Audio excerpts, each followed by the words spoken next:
My name is Owen, and this is a personal account of my experience with dealing with Cauda Equina Syndrome for the last 5 years. So, before I get started on telling you guys what I've been dealing with, I gotta define what Cauda Equina Syndrome is. In layman's terms, Cauda Equina Syndrome is a disease or it's a disability that affects your lower body portions. So everything from your waist and below is affected, and that could either mean nerve functions from walking to sensations, continence, whether you're able to use the bathroom or not. And those are all things that I had to deal with um, just from my injury alone. So, with my issue with Cauda equina syndrome, it didn't just start out of nowhere. I actually had back problems previously while I was in high school, and that all started from a slip on my way to class, on my way to school, actually. Um, I had been careless. I was running because I was running late to class, and because it was raining, the sidewalk was also slippery, and thus I slipped. I actually caught myself, and I didn't notice anything until the week after. That's when I started having back pains, really bad pains during class, and they had to rush me to the ER, and from that point on, everything became history. Um, but just to note, I was also a junior at that time in high school, so I was about, I can't remember, I think it was 16. And on top of that, I was a little overweight, maybe a lot overweight. I was over 200 pounds. Now, my doctor said that because I was so young, that I would recover easily. And um, I wouldn't say I recovered easily. I managed the pain pretty well, even though she did prescribe me with some pretty strong ibuprofen. I went from 300 milligrams all the way up to 800, and eventually, when I switched doctors, my last doctor wanted to give me 1,000 milligrams of ibuprofen, to which I said no. I didn't want to be dependent on painkillers. And eventually, after that, after high school, I started doing acupuncture, and I found that the acupuncture actually helped with my back. It gave a more lasting effect so that I didn't have to drink any more painkillers, any more ibuprofen, Motrin, or any of that. And it lasted at least 6 months before I would get another episode of sciatica, to which this is actually the diagnosis of my doctor. I had sciatica and I had a herniated disc. And when that happened, actually, I also did physical therapy to help out with it, which helped a little bit. Now, flash forward to January 24, 2011. January 24, 2011 is when I was admitted to the ER. This was when I got diagnosed with Cauda equina syndrome. Um, that week, I was sick. I think I had a cold or a fever, and because of that, I drank a lot of water. And if it had not been for me being sick, I may not be walking around today. The reason being is that when I got sick, I noticed that when I had to pee, I couldn't pee. Eventually, I waited, breakfast time, I had to pee, I couldn't pee. Lunchtime, I couldn't pee. And by the time it was dinner, this was the day after I noticed that I couldn't go. Um, and it was around dinner time. I think it was 10 o'clock specifically. Um, I screamed and I yelled and I told my sister, "Can you please tell mom that I cannot pee and I haven't peed in over a day?" And that's when I was rushed into the ER. They took an X-ray of me. I think they did a CAT scan, and that's when they said, "Hey, you're retaining about a liter of urine." And so they put a catheter on me and drained me eventually. Um, the next day we went immediately to MRI, and that's when they found the herniated disc that was also that was also a spinal stenosis that was in there.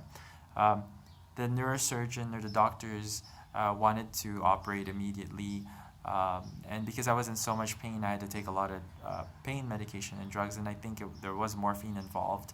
Um, I just signed all the papers and said, yes, yes, yes, please just get rid of the pain. It was so painful, it was so excruciating that I was just willing to do anything to just get rid of it. Now, let me back up for a second. In that time, prior to being admitted to the ER, the only symptom I had of dysfunction or that wasn't working was my uh, inability to pee. So bladder control. I had no bladder control. Um, Everything else was working. I was still able to walk up to a certain point. When it was nighttime already, that 10 o'clock before I got admitted, I was starting to have trouble walking. After I got the surgery, I got a laminectomy and a discectomy, and my surgeons were actually debating on and putting in a metal rod on my back, to which I was like, that's fine with me. If it helps, go ahead. Um, they wanted to wait a little bit because they did see progress in my recovery. Um, I was in the hospital for about 2 weeks, and then I was actually admitted to a rehab facility for another 2 weeks after that. And then I did physical therapy for about, I think it was 4 months. Um, and eventually I started walking again. Um, my issues were mostly dealing with continence, retention, being unable to release. Um, Little bit of balance issue. I couldn't really move properly. I would scoot around. Um, I had this numbness to my lower half. And when it comes to Cauda Equina Syndrome, the birds are being noisy.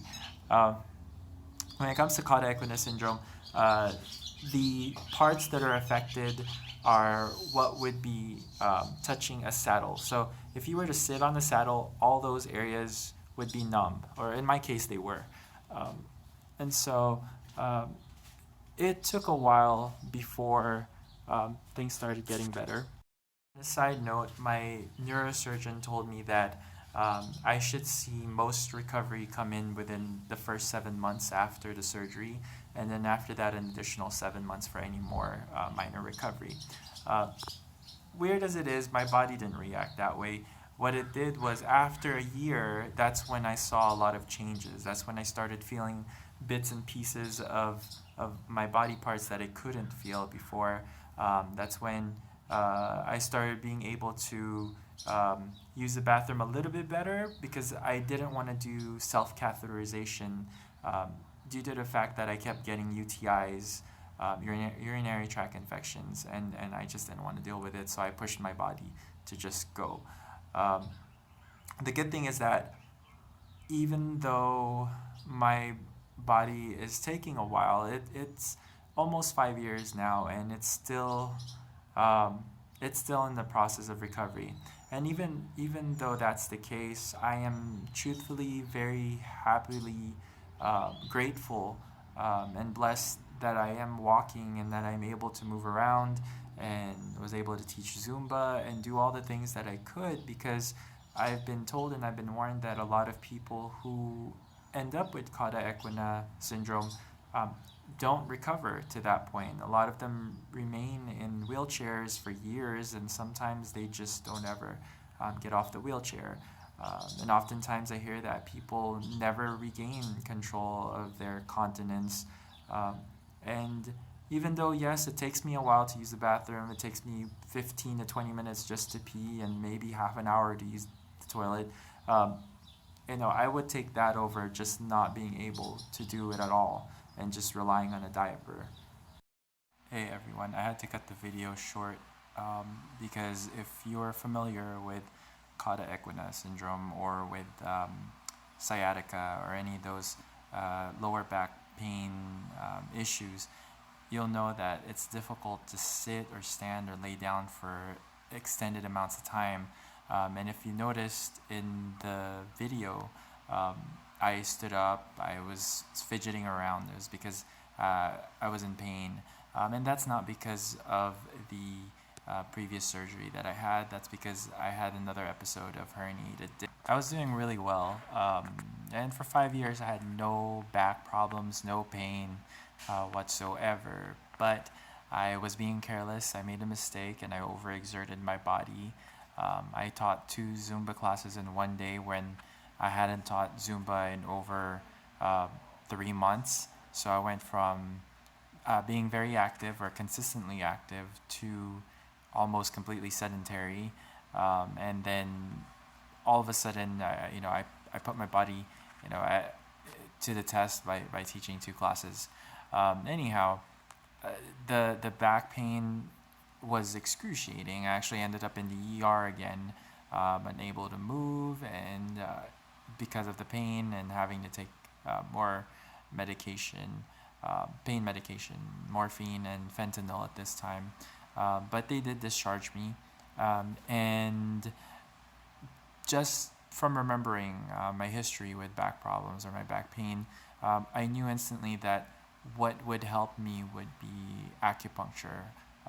It might not be for everybody. I'm not here to advocate acupuncture, but it's worth a try. When you're in pain, most people are willing to try anything just to get rid of it. So far it's been working. I'm now 2 weeks since I went to the ER, and tomorrow will make it 2 weeks. And so far the pain has gradually gone. It's not completely gone yet. There's still some pain, and that's the reason why I'm fidgeting around, and that's the reason why I can't sit for too long, and I still have trouble sleeping. But to make the story short, just be careful with your back when it comes to herniation, disc herniation, lower back problems. Just because you get a surgery to fix something doesn't mean to say that you're going to be completely immune to it, or that you're going to never have to deal with it again. And that was my reality check right there, is that because I felt that I was doing much better, I was recovering, even though it was taking a while. I felt that my body was stronger. I thought that this would never happen again, but it did. So anyhow, that has been my personal account of having Cauda Equina Syndrome, plus herniated disc, which is kind of not that great, but it's also related. So if you have any questions about it, if you're going through it as well, hit me up, leave a comment. It's up to you. Leave me a comment on Facebook, on YouTube, wherever. Yeah, feel free to ask me anything. All right, I'll see you guys around. Have a good one.